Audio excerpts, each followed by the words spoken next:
À chacun de ces déplacements, ils sont nombreux à l'attendre. Si les partisans de succès Masra sont au rendez-vous, une inconnue toutefois demeure.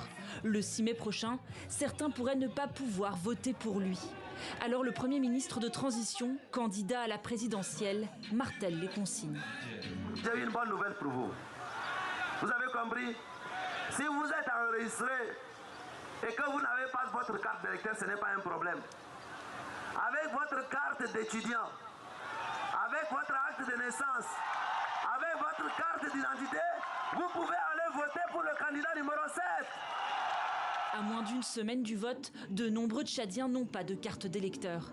S'ils sont enregistrés, ils pourront à la place présenter une pièce d'identité ou le témoignage de 2 notables de leur localité. Beaucoup de militants de l'ex-opposant sont concernés. Pour s'opposer au référendum constitutionnel de décembre dernier, un grand nombre d'entre eux avaient boycotté le recensement électoral. Mais certains, notamment les plus jeunes, ne sont même pas inscrits sur les registres. Pour eux, il sera impossible de voter. Une situation dont pourrait profiter le président de la transition, Mahamat Idriss Déby Itno.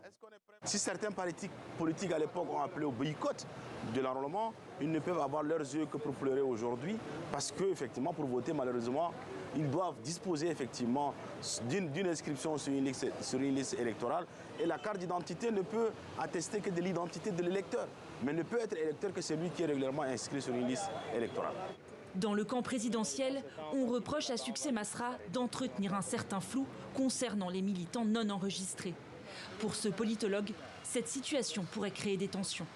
Le jour du vote, il se pourrait que certaines personnes viennent dans les bureaux de vote avec une pièce d'identité et qu'ils soient refoulés.